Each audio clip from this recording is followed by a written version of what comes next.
Motorcycle mechanic. Journalist. Mechanical engineer. Neurologist.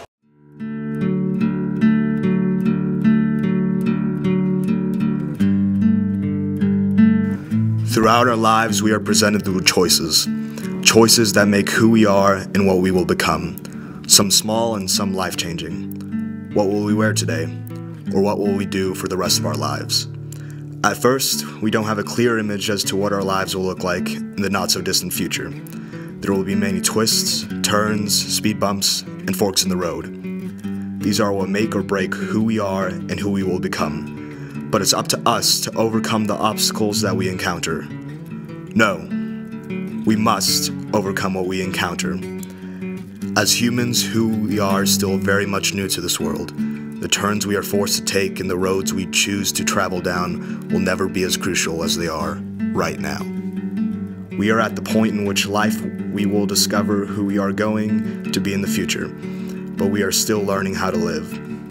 Where are you going? What we do in the 4 short years of high school, and what we will do in 10 years, whether we chose to go to college and get a degree, enlist in the military, travel the world, or acquire some other form of experience.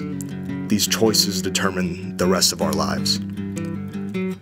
Mark Twain believed that the 2 most important days in a person's life are the day that you were born and the day you will find out why. The day that you find out why is much closer than you may think. My parents were really uneducated. My mother dropped out of school after her 9th grade year when she was 15 years old. My father dropped out of school after his 10th grade year. And so I just grew up in a household of really kind of a blue-collar, working-class family. My dad worked at a sanding gravel plant and pretty much worked there his whole life. And my mother ended up being a stay-at-home mom most of the time, although she held down a job in the summers just to bring in some extra income for the family.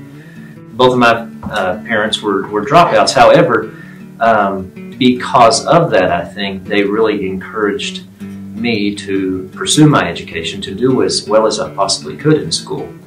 And because they knew that was probably going to be the key to success and that I wouldn't have to have the types of jobs that they had in their lives if I did well in school and continued to get an education. So that really motivated me in that I felt like I didn't have any other choice. My parents were going to make sure that I didn't make the same bad decisions that they made as far as dropping out, and that I would continue on to college. And so I stuck with it, and I found out that even though I came from a background where my parents were not educated, that if I worked hard and I stuck with it, that I could do it. And I ended up making really good grades in high school and went on to Texas Tech University and got my bachelor's degree from Texas Tech University and actually graduated with honors.